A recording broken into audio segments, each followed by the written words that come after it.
Indonesia membutuhkan Mahkamah Agung yang kuat dan bersih. Karena sebagai negara hukum, kebenaran dan keadilan dipertaruhkan di dalam lembaga itu. Mahkamah Agung adalah benteng terakhir dalam peradilan. Harus menjadi tujuan kita bersama bahwa keadilan harus selalu tegak di lembaga ini.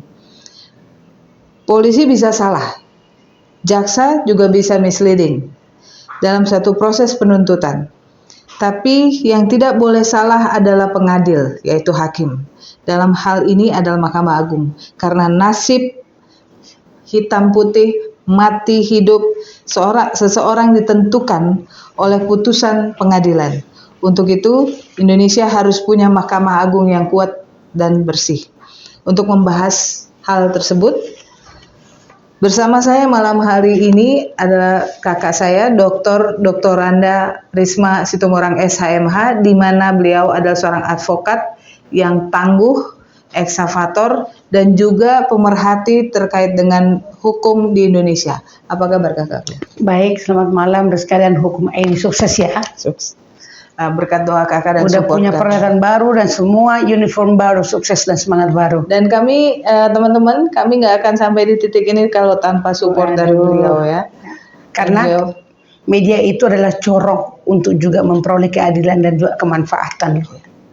Nah, terkait dengan itu podcast-podcast sebelumnya kan kalian melihat bahwa kakakku ini yang lagi cantik-cantiknya ini itu lembut apa. Nah, kali ini pasti dia marah karena saya akan membahas mengenai kegamangan dan kegalauan hatinya selama ini, selama beliau menjadi seorang advokat, gitu ya kak? Iya, ya Rizka.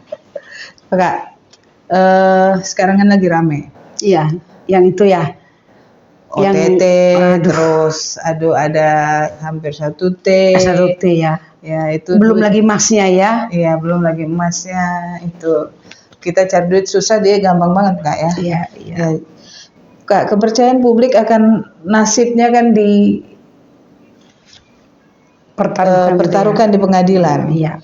Banyak kasus yang menjadi polemik, contohnya Vina, terus Ronald Tanur yang lagi viral ini dan lain sebagainya, yang tidak akan terjadi kalau soal hakim itu ada dalam koridor dalam memutus.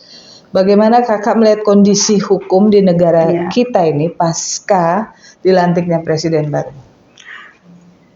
Saya melihat seperti ini ya Rizka ya. Penegakan hukum itu kan betul ujung tombaknya adalah di hakim ya, sebagai pengadil, pemutus satu perkara baik perdata maupun pidana ya. Tentu putusan pengadilan itu kan harus bisa mencerminkan keadilan. Adil itu bukan berarti menyenangkan semua orang loh. Kalau menurut saya adil itu bukan menyenangkan terpidana ataupun pelapor, korban atau penggugat ataupun tergugat. Tapi adil itu memberikan sesuai dengan proporsi dan haknya. Itu menurut saya, keadilan menurut saya. Jadi jangan yang tidak berhak menjadi dapat haknya. Apalagi kalau tidak pernah diminta, misalnya satu perkara perdata.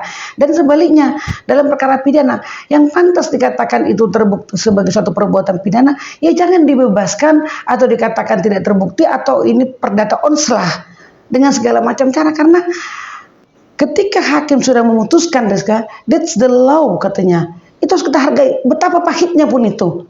Sampai nanti dikoreksi oleh pengadilan lebih tinggi. Nah, dan ini yang paling membuat saya selama ini sangat gemes ya. Setiap kali ada pergantian ketua pengadilan atau saya ketemu dengan hakim-hakim gitu ya, yang idealis, suka saya bilang begitu. Kayak dulu Pak Arbioto, zamannya Ibu Albertina Ho gitu ya. Saya sangat lihat itu betapa orang ini ya terlepas hidup sederhana ya, karena saya kenal dulu dosen saya ya Pak Albito, sederhana, tapi putusan-putusan itu menurut saya itu ya memenuhi rasa keadilan karena cocok dengan hukum gitu loh. Jadi gampangnya menilai keadilan itu sesuai nggak dengan hukum. Kalau sudah dibuat tidak sesuai dengan hukum baik formil maupun material pembuktian gitu ya, ya itulah patut diduga ada sesuatu hal yang tidak beres, dan itu sudah dari dulu begini terus. Persoalannya ketika ada masalah, ada yang tertangkap, ada kasus penyuapan, heboh lagi. Tapi kalau tidak ada, anteng lagi seolah-olah tidak ada. Nah itu yang selama ini. Jadi saya sih nggak terlalu berharap ya, nggak terlalu berharap, yakin gitu bahwa akan ada terjadi perubahan yang drastis. Meskipun saya sangat mengharapkan. Nah, apakah saya sudah di titik hopeless atau sudah nggak percaya? Ya mau nggak mau saya sebagai penegak hukum seringkali ini. Kalau saya aja pun sudah tidak punya harapan bahwa kasus ini bisa dimenangkan, bagaimana klien saya? Nah, itulah yang membuat saya tetap berjuang. Jadi seringkali saya memang suka mengadukan. Jadi kalau ada kasus itu, saya pasti kalau udah saya baca miring-miring, saya lihat gerak-geriknya perjalanan kasusnya tidak beres, pasti saya akan minta pemantauan ke komisi judisial. Atau kalau sudah terjadi pelanggaran, Bawas, atau bahkan ke Mahkamah Agung sendiri atau ke Pengadilan Tinggi gitu. Tapi ya sampai sekarang saya nggak melihat itu kalau ada keseriusan dari pengawas yang lebih tinggi. Ya Bawas ada, Pengadilan Tinggi ada, KI ada, tapi nggak saya lihat, nggak saya rasakan apa fungsinya. Paling juga dipindahin doang Kak ke kelas, dari kelas 1 ke 1A, 1 ke 1B, ntar balik lagi gitu. Nah itu Rizka, kalau berbicara itu ya, coba kayak seperti kasus yang di Surabaya, sebut saja 2 yang saya pernah tahu ya, karena Pak Erdin Tuai itu kan Humas Medan, jadi kalau sering kita lihat di TV lah ya, karena pernah juga di Medan saya bersidang perkara perbuatan melawan hukum rumah sakit Pringadi kan, saat itu dengan wali kota Bobi Nasution. Jadi saya tahu siapa humasnya, karena humas itu Erdin Damanik yang memberikan penjelasan, keterangan kepada pers gitu ya. Nah itu saya bingung juga, kenapa dari pengadilan kelas 1 ada niaganya loh, kenapa yang ada pengadilan niaganya pindah ke Surabaya? Sebut juga Heru, Pak Heru itu dari Jakarta Pusat kelas 1 niaga, yang ada ke Surabaya niaganya. Kenapa mereka tidak dimutasi ke Hakim Tinggi? Kok bisa dari Jakarta Pusat sudah puncaknya dekat Mahkamah Agung jadi balik lagi ke Surabaya? Ya kalau mereka mau tetap di Pengadilan Negeri, nggak mau ke Hakim Tinggi, ya pindahin aja ke ujung Kulon, pindahin aja ke Nusa Kembangan, di situ ada Pengadilan Cilacap. Kenapa mesti ke pengadilan yang ada niaganya? Tuh, niaga itu cuma 5 loh. Surabaya, Medan, Makassar, Semarang, Jakarta. Kan aneh. Dari Pengadilan Negeri Jakarta pindah ke Pengadilan Niaga Surabaya. What happened? Apakah itu? Aneh gitu loh. Jadi ada menurut saya di sini dari pertama hakimnya tendensius kayak. Iya. Dan ada menurut saya itu apa sengaja dipindah ke yang berputarnya di situ-situ juga. Harusnya kan mereka sudah hakim tinggi loh. Setahu saya itu kalau sudah mencapai di Pengadilan Negeri Jakarta Pusat, mestinya ke hakim tinggi promosinya, atau ketua pengadilan negeri atau wakil ketua. Tidak menjadi hakim anggota biasa seperti Pak Heru itu. Ya kan? Ada lagi juga dulu tuh hakim Silaban yang menunda pemilu.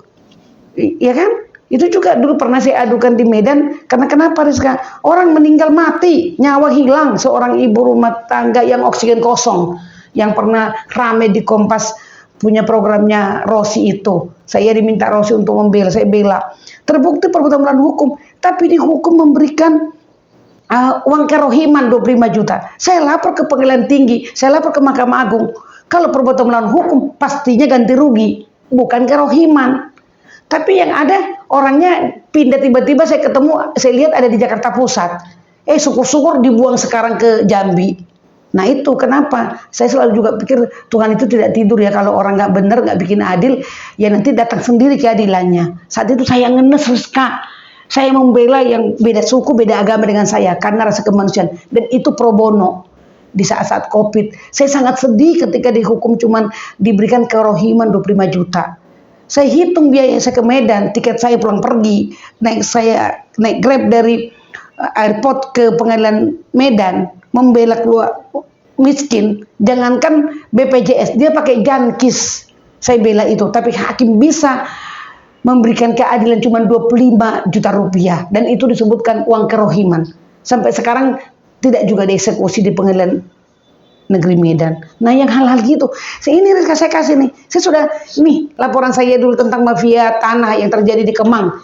Saya lapor juga ke bawah, saya lapor juga hakim tingginya, ke Ketua Mahkamah Agung, tapi saat itu ada yang menanggapi Wakil Ketua Mahkamah Agung bidang yudisial. Nah, kalau nggak salah sekarang ini menjadi Ketua Mahkamah Agung. Nah, saya pakai inilah surat-surat ini pada saat itu ke Pengadilan Tinggi, ke Mahkamah Agung. Tapi tetap juga hakim yang nekat memutus, aneh loh, bukan etika. Dan di sini sudah dijelaskan nggak ya bahwa dia sebut Purpose. nama, ya. Iya, di situ disebutkan, boleh di sini kita tandai. Di sini disebutkan, di sini coba saya coret di sini. Ada kurang tegas apa? Disebutkan serta Mahkamah Agung nih RI terlampir kami teruskan surat tugas tersebut kepada saudara selaku Porpos. Kalau dulu di jalan raya polisi militer ketemu Porpos ketakutan, polisi ketemu Propam, tapi nggak ditakutin. Itu hakim tingginya tetap memutuskan memenangkan mafia tanah saat itu. Disebutkan kan dalam kasus mafia tanah yang diadukan Risma Situmorang. Tapi hakim tingginya tetap memutuskan melanggar hukum acara, bukan etika lagi. Tapi ini surat keluar setelah putusan atau sebelum? Sebelum putusan. Sebelum putusan? Iya. Masih nekat ya? Masih nekat juga. Jadi sebelum putusan aja ada dari Wakil Ketua Bidang Yudisial. Yudisial itu tentu yang menangani perkara ya, bukan non. Itu pun tetap diputuskan oleh ketiga hakim Pengadilan Tinggi DKI Jakarta melanggar hukum acara, mengabulkan rekompensi yang tidak diminta dalam gugatan dan tidak diminta dalam memori banding. Tuh, nih, saya lapor lagi ketika diputuskan ultra petita, saya lapor ke KY, saya lapor ke Mahkamah Agung. Saya dipanggil KY ketika hakim 2 orang pensiun. Saya bilang percuma KY panggil saya, udah pensiun yang 2 orang. Terus dan waktu itu ketemu komisionernya Ibu Titi, mantan Ketua Pengadilan Tinggi dari Babel Bangka Bengkulu gitu apa Ibu Titi itu, dia bilang oh dan ini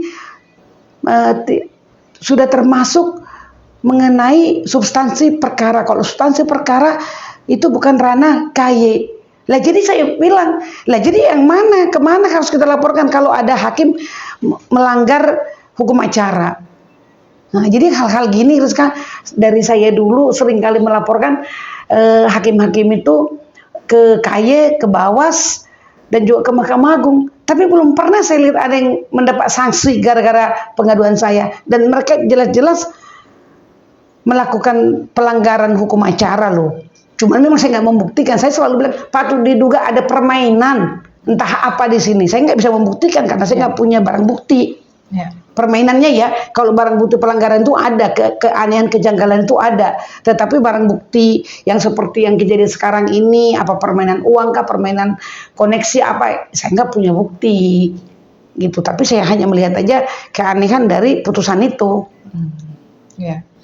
Dan itu bukan hanya kakak yang merasakan, mungkin lawyer-lawyer lain juga merasakan ya, ke gundah gulana juga terkait ini kak. Iya betul. Jadi memang banyak faktor kayak gitu kan. Misalnya katanya itu kemarin saya lihat itu satu wawancara dengan rekan saya Saur Siagian mengatakan, oh itu bisa juga harus diperiksa semua pengacaranya, lawyer-lawyernya yang mungkin menggoda-goda gitu ya. Nah, ya saya mesti lihat case per case ya, yang menggoda-menggoda. Tapi kalau seperti kasus-kasus saya ini, laporan di Bekasi, ini laporan di PT DKI, saya sampai mengatakan bahwa Pengadilan Tinggi DKI itu adalah barometer kekuasaan kehakiman yang terdekat ke Mahkamah Agung Medan Merdeka Utara. Dan tidak ada takut. Tuh, ada surat menindaklanjuti disposisi yang mulia Wakil Ketua Mahkamah Agung bidang yudisial kepada KPT DKI. Tetap juga diputus melanggar hukum acara. Dan ketika kita laporkan kembali setelah diputus, biasanya akan dikatakan oleh KY ataupun pengawasan bahwa hakim itu bersifat mandiri. Hakim itu tidak bisa diintervensi kemandiriannya. Saya bilang betul tidak boleh diintervensi kemandiriannya, tetapi harus memutus yang benar. Ketika sudah kasat mata bahwa hakim itu melanggar hukum acara, mengabulkan apa yang tidak diminta oleh para pihak, berarti kan patut diduga ada apa di balik itu. Itu bukan melaksanakan kemandirian hakim memutus, itu memutarbalikkan sesuai dengan pemesanan siapa yang memesan. Kalau saya bilang begitu di surat-surat saya, udah sampai pensiun, nggak dia apain. Ya. Artinya saya harus berjuang lagi untuk mengkoreksi ini di kasasi. Tanpa dikoreksi di pengadilan lebih tinggi, maka putusan yang tidak benar itu tadinya akan terus seperti itu. Nah, itu yang menurut saya kecewa banget juga sih lihat pengawasan dan sanksi tidak akan pernah diberikan kalau tidak tertangkap tangan. Kalau tidak ada barang bukti yang seperti kejadian sekarang. Nah, sanksi itu bahkan mereka mendapat promosi dari pengadilan kelas 1A khusus yang ada niaga ke pengadilan kelas 1 khusus A yang ada niaganya. Kan menjadi pertanyaan, kenapa hakim-hakim seperti itu nggak pindah ke hakim tinggi atau menjadi ketua di Papua sana atau ke Bangkinang atau pergi ke Kalimantan Selatan atau ke Jambi, ke bagian Muara, Tebo gitu loh. Ya. Kak, beberapa OTT kan terjadi dalam waktu yang berdekatan di Mahkamah Agung. Dan Mahkamah Agung adalah kita ketahui bersama bahwa benteng terakhir dalam pengadilan. Bagaimana pandangan Kakak terkait dengan hal itu? Apakah hal tersebut tidak meruntuhkan marwah dari Mahkamah Agung yang notabene adalah lembaga tertinggi di pengadilan? Ya pastilah Rizka, pastilah meruntuhkan kehormatan, kewibawaan, kemuliaan. Kan hakim itu ada yang manggil yang mulia. Kalau saya manggilnya yang terhormat, majelis hakim yang terhormat seperti itu. Karena saya pikir yang mulia hanya Tuhan. Kita nggak tahu juga ya, tapi kalau hukum acara mengatakan katanya ada peraturannya, tapi mereka juga nggak pernah marah. Saya manggil terima kasih majelis hakim yang terhormat. Saya seperti itu manggilnya. Tapi itu kita katakan kalau dikatakanlah yang mulia gitu ya, ya tentu runtuhlah rasa marwah mereka sebagai lembaga peradilan tertinggi, benteng pencari keadilan terakhir. Mau kemana lagi? Kalau seperti kasus mafia peradilan ini yang dimenangkan oleh hakim tinggi pengadilan tinggi, meskipun sudah dikatakan ketua pengadilan tinggi sebagai forpos, nggak ada takutnya loh. Dan ini karena kan saya pikir jangan-jangan ketua pengadilan tingginya tidak menembuskan ke mereka. Saya suratin juga hakimnya tiga-tiganya, ad informandum namanya, sesuai dengan surat dari Mahkamah Agung bahwa sebagai forpos, dan demikian itu mohon agar Hakim Pengadilan Tinggi DKI Jakarta memutus sesuai dengan bukti-bukti dan fakta yang ada, berani membuat putusan memberikan rekonvensi, padahal rekonvensi itu tidak diminta di dalam petitum gugatan maupun di dalam memori banding. Coba dibayangkan, apakah Hakim Pengadilan Tinggi Jakarta tidak profesional? Apakah dia tidak mampu, tidak mengerti? Tahu. Tapi ada unsur kesengajaan yang menggerakkan di balik itu. Gitu. Mungkin ada perintah melalui WA kali Kak. Ya namanya kan ini kan sudah dikatakan di sini, ini adalah mohon perlindungan kepada ini mafia komplotan, mafia tanah yang telah jadi hukuman. Dan ini pelaku mafia tanahnya pun sudah dihukum oleh Pengadilan Negeri Jakarta Selatan dan Pengadilan Tinggi sampai Mahkamah Agung. Dan saat itu dan disebut namanya di situ. Iya, dan disebut di sini ada. Karena memang dihukum. Sekarang di Rutan Salemba atas putusan Mahkamah Agung.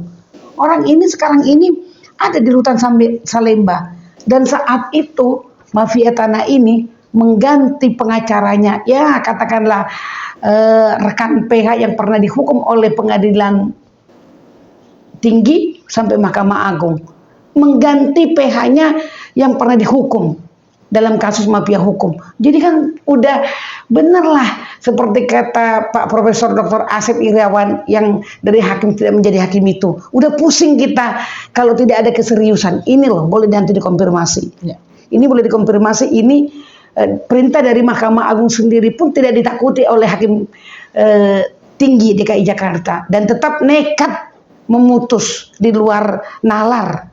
Jadi secara logika ya yang dilakukan oleh 3 hakim yang memutus itu masuk akal karena kan mereka hanya Tuhan yang ditakutin. Nah itu Tuhan pun mereka udah nggak takut.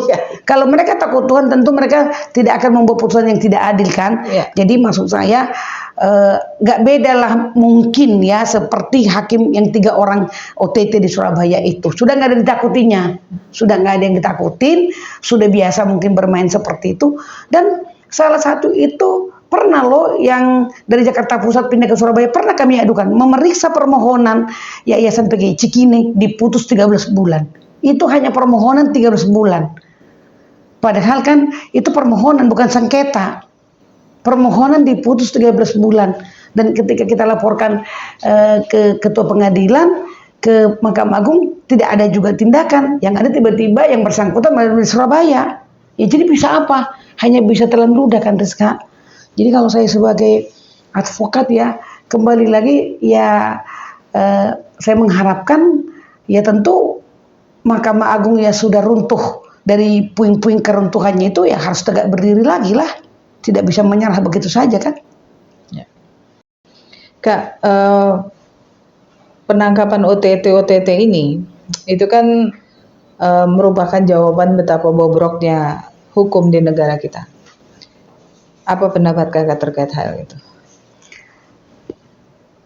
Ya kan Presiden juga bilang kalau ada katanya kasus yang tidak beres begitu kepalanya dulu diberesin ke tengahnya ke bawahnya. Jadi kita nggak ngerti lagi nih mana yang kepalanya, mana yang tengahnya, mana yang bawahnya. Di semua kok lihat aja KPK. KPK ketuanya sendiri diduga melakukan suap sampai sekarang tersangka ya. Ya. Menerima suap atau gratifikasi itu. Gratifikasi. Iya ketua KPK. Kan gila pegawai-pegawai KPK juga terindikasi melakukan suap juga sampai diperiksa oleh Dewas.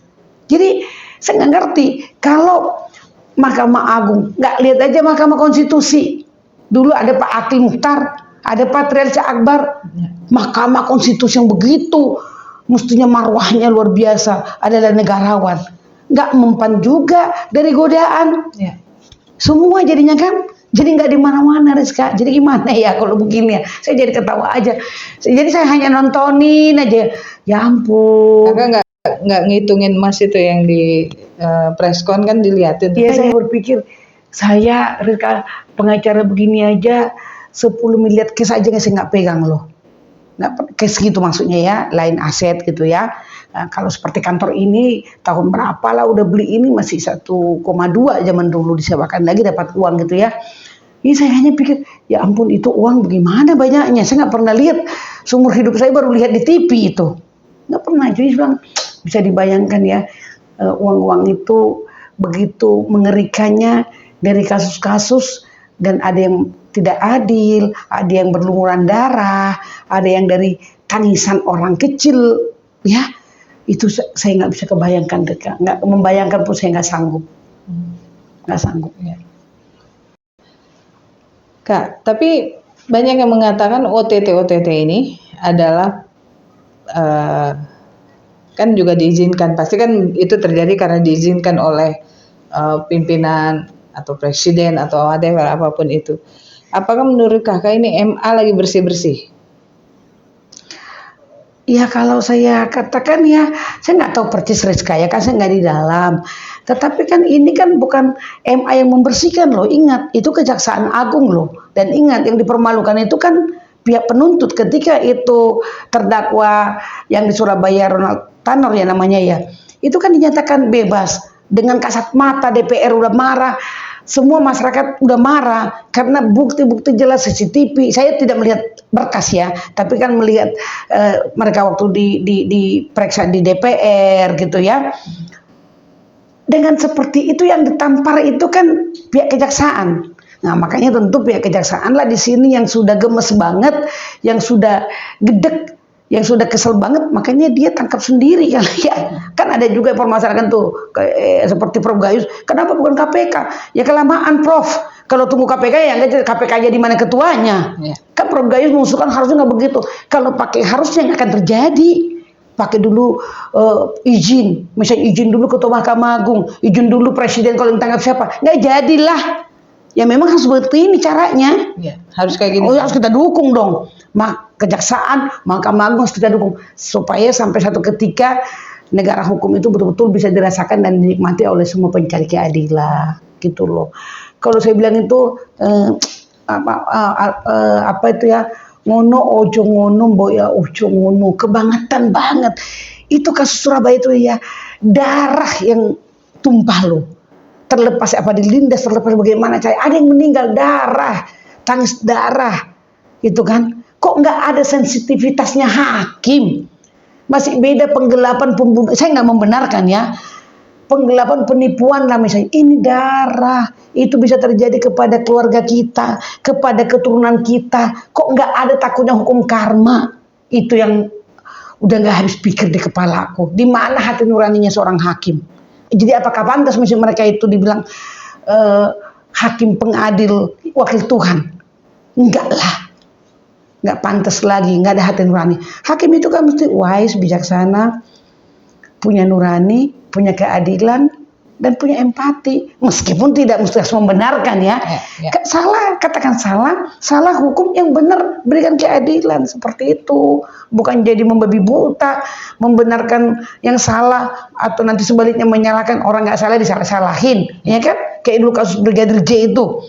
Tiba-tiba polisi menerima laporan dari orang yang hidup melaporkan orang yang mati, kan udah patut kita duga aneh permainan seperti itu. Karena dalam KUHP nggak ada orang yang sudah mati bisa dilaporkan. Orang hidup aja kalau udah mati gugur kok pidananya, ya kan? Ya. Iya. Apalagi kasus Vina aneh juga kan? Tuh kasus itu juga luar biasa. Jadi memang kalau saya lihat itu ya banyak uangnya, entah dia pejabat, anak pejabat, keluarga pejabat sudah menjadi runyam.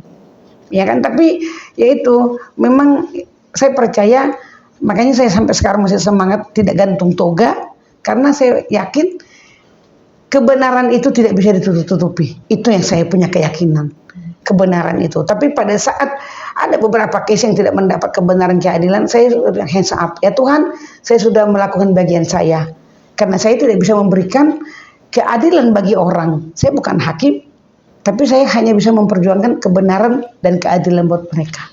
Tapi Kak, fenomena yang terjadi saat ini adalah para masyarakat pencari keadilan itu kan sudah pinter karena apa-apa cari langsung di Google. Iya. Nah, kalau seandainya advokat-advokat yang idealis seperti kakakku ini, itu pasarnya kan sekarang udah beda nih Kak.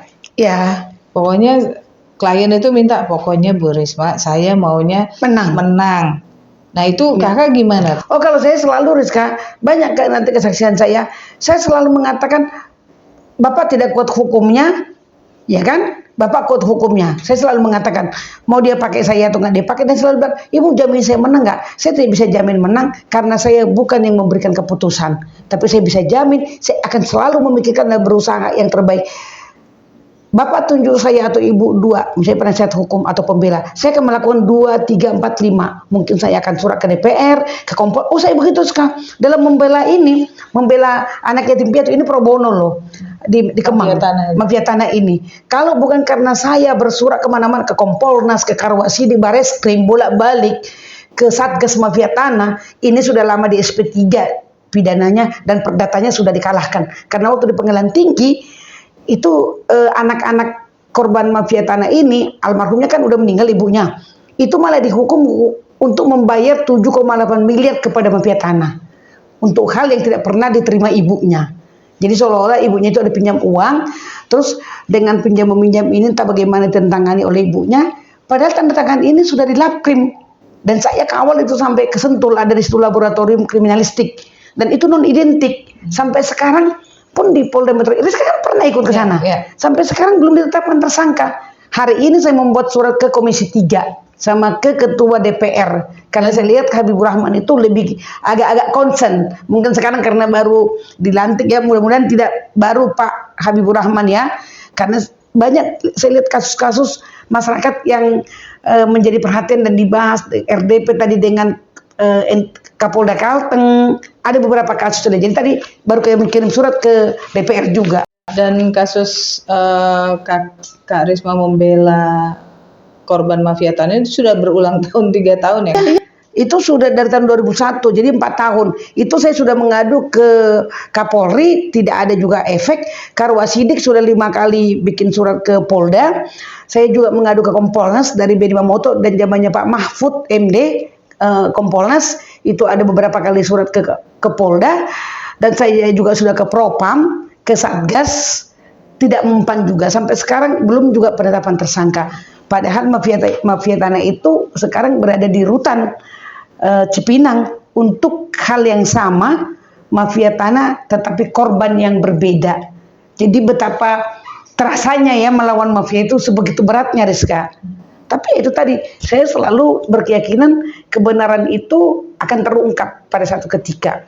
Berarti kakak tetap mempertahankan masalah integritas itu ya, Kak? Pasti. Karena ya mau nggak mau, suka nggak suka, saat ini junior kakak itu sudah tidak penting lagi skill, yang penting jaringan atau apa gitu. Kalau menurut saya Rizka ya, selain pengetahuan yang cerdas, kepintaran ya, Untuk makanya seorang lawyer ya? Iya dong, makanya kita selalu meningkatkan kemampuan dengan mengikuti pelatihan, bahkan kalau perlu menjadi seorang dokter kan, tapi dokter yang berintegritas, bukan dokter yang dapat begitu saja. Makanya saya dari dulu di UI saya kan pakai metode riset, kan saya nggak jadi, saya di Unpad 1,5 tahun, tapi sama juga riset, saya nggak puas. Saya akhirnya ke Unkris, di Unkris saya dihambat, akhirnya saya di Untar. Jadi saya memang punya idealisme yang sangat tinggi dan itu menjadi pilihan, dan itu juga salah satu kunci jawaban kenapa saya happy sekalipun dalam jalan yang berliku dan jalan yang berat. Kak, mungkin kakak mundur ke belakang, kita mundur ke belakang nih Kak. Kan kemarin ada beberapa waktu lalu lah ya, ada sinetron yang judulnya Cicak versus Buaya, ya kan? Nah, Cicak Kejaksaan Agung, Buayanya KPK. Nah, kalau kali ini apakah, kan udah beberapa kali nih Kejaksaan Agung ada berprestasi ya, kasus timah, terus impor gula, terus dan sebagainya, dan juga OTT ini oleh Kejaksaan Agung. Apakah ini ada serial khusus yaitu Cicak versus ikan paus? Dalam hal ini paus orchard atau apa gitu?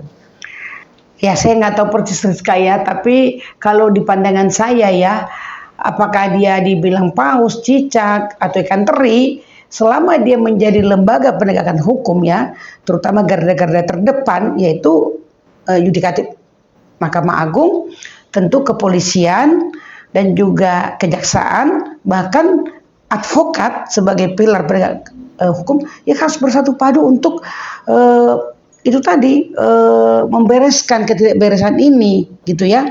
Membereskan ini maksudnya ya kalau ada seperti itu kasus-kasus memang sudah terdeteksi, diungkap tuntas lah.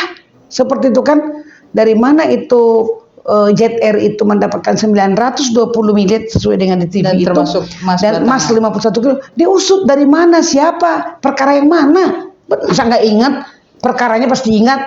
Yang sudah pasti aku nggak ada di situ. Masa nggak ingat kayak? Iya, masa nggak ingat. Karena kasusku itu malah praktek, korban mafia tanah, korban oksigen kosong. Ya mana punya uang lah, Rizka sampai 100 juta. Ini juga banyak kan pro bono. Iya. Tapi karena saya melakukan dengan happy, ada kepuasan tersendiri. Ya saya kan sukses misalnya menghomologasi PKPU, sukses di sini homologasi kepailitan. Jadi sukses beberapa kasus pro bono itu tertutupi dengan satu kasus yang berdaging ya. Iya dong. PKPU berdaging atau apa? Iya dong. Tuhan itu kan adil dong, Rizka. Tuhan kan pasti memberikan berkat buat saya untuk menolong sesama.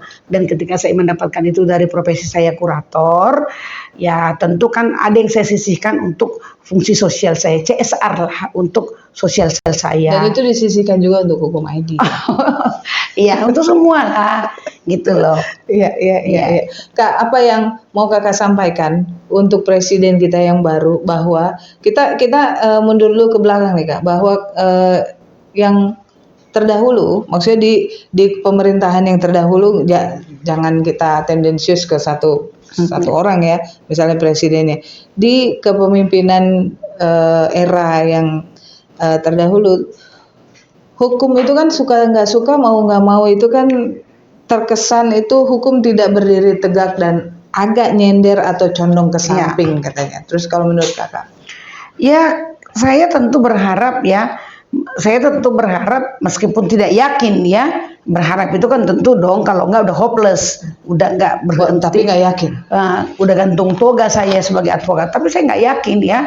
Saya berharap tentu pemberantasan korupsi, ya kan, keadilan bagi masyarakat, dan jadikanlah ada satu pos ya seperti Satgas Mafia Tanah itu bagus, Satgas Mafia Hukum itu bagus, dan sekarang kan teman-temannya Rizka kan media ini kan membantu juga memviralkan. Orang bilang sekarang loh no viral no justice loh. Ya. Makanya saya udah juga ikutan kan berapa kali ngundang Rizka kan, Ya. tolong agar kasus mafia tanah yang di Polda Metro Jaya udah 4 tahun tidak ditetapkan tersangka. Dan viewernya lumayan loh. Ya, padahal buktinya sudah lebih dari cukup. Tolong diekspos dan dikirimkan ke semua polisi, ke instansi yang pengawasan kepolisian kan saya bilang gitu kan. Dan saya pikir ada efeknya. Kalau nggak ada pengawalan dari media, kasus ini di SP3. Seperti dulu waktu ibunya masih hidup dengan pengacara lain di SP3. Ini kasus di SP3 tidak berani Polda, tapi untuk dinaikkan tersangka pun tidak juga. Jadi ngambang. Sehingga tidak ada kepastian hukum dalam laporan polisi yang dilakukan oleh korban Reni Burhan, anak-anaknya Marcella dan Atau kawan-kawan. sengaja dibikin lupa kali Kak.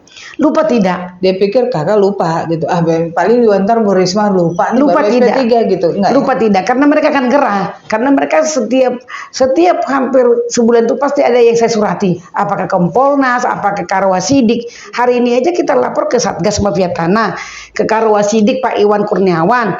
Lapor lagi saya ke Kompolnas karena yang baru kan sekarang. Nah, jadi pasti tim penyidik Polda Metro Jaya Subdit 2 Harda itu tidak berani untuk meng-SP3 karena terlalu benar, terlalu memenuhi bukti, terlalu mencukupi unsur-unsur tindak pidana yang saya laporkan. Makanya tidak berani meng-SP3. Tetapi menaikkan tersangka pun kok tidak berani, maka kan curiga saya. Ada apa?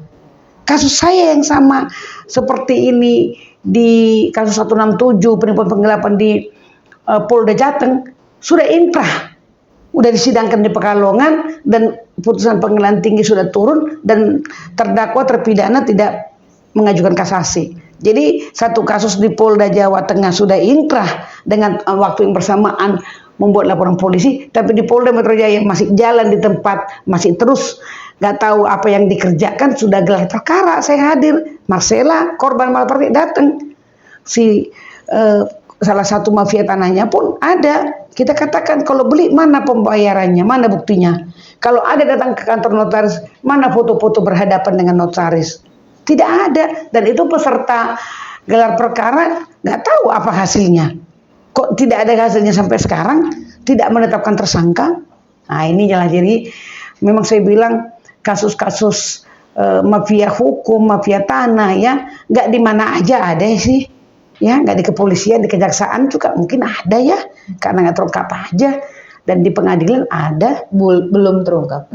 Nah itu jadi pihak kejaksaan juga harus berbenah-benah juga kan. Jadi jangan sampai nanti tiba-tiba mengungkap OTT, tahu-tahu di kejaksaan pun ada juga kasusnya kan. Nanti jadi cicak versus ikan paus orcak. Iya, itu dia harus Kak. Oke, apa yang kakak mau sampaikan untuk tadi belum kakak pesan untuk presiden kita yang baru? Oh iya, pada itu ya Pak Prabowo presiden yang baru, ya tentu ya sebagai warga negara yang baik tentu masih ada harapan untuk ada perbaikan. Kan presiden mengatakan bahwa akan mengejar pelaku suap sampai ke manapun. Kan beliau kan tentara, jadi ya mudah-mudahan kecepatannya mengejar itu bisa lebih cepat daripada yang selama ini. Itu aja harapan kita supaya kepercayaan masyarakat ya, dan kami juga para advokat ini masih mempunyai muka kepada klien, karena kadang-kadang kita nggak bisa menjelaskan.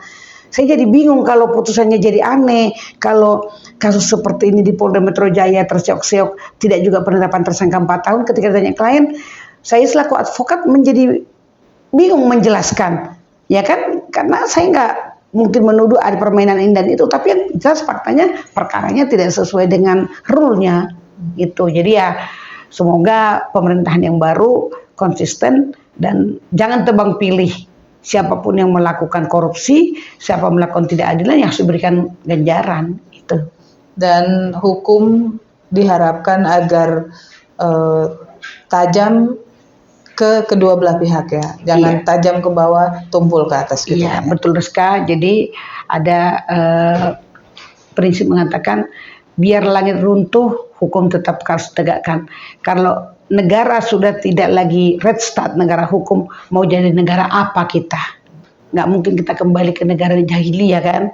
Jadi tentu kita harus tetap semangat, tentu berharap meskipun di titik nadir tidak ada harapan, tapi kita tetap harus berharap.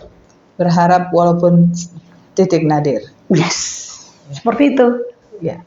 Terima kasih teman-teman. Jadi semoga ini ada yang kalian ambil ya, bahwa seorang advokat itu harus struggle seperti beliau, walaupun sekarang negeri kita ini itu nggak tahu apakah panglima hukum menjadi panglima atau kekuasaan yang menjadi panglima, kita nggak tahu juga ya Kak ya, masih abu-abu. Jadi teman-teman boleh kalau seandainya mau sharing sama beliau membuka hati dan membuka itunya ke Jalan Antara nomor 45. Sebagai informasi, beliau juga adalah seorang ketua umum PKHMK dan juga ketua umum Asosiasi Mediator Duta Damai dan juga ketua umum LMA MKI. Yes. Nah, kalau untuk yang kesehatan, silahkan kalian mau sharing sama beliau WA-nya 24,5 jam. Lebih 24 jam ya Rizka ya? Pasti dibalas ya? Ya, jam 1 kalau beliau masih bangun, dan beliau adalah perempuan yang gensetnya 4. Ya. Bukan 2 lagi ya Kak sekarang. Ya. Saya mengakui Kakak 4 gensetnya. Udah mengajukan uji materi, sekarang judicial review ya. Bukan, untuk seluruh masyarakat. Sakit pun beliau habis operasi itu masih langsung sidang GR. Iya betul. Karena untuk masyarakat Rizka, saya bersemangat. Ya, dan itu segede gaban itu yang diangkat dari mium itu, tapi luar biasa untuk masyarakat. Beliau masih berdiri tegak untuk GR di MK. Yes. Oke, terima kasih Kakakku waktunya. Selamat sampai ketemu teman-teman. Oke.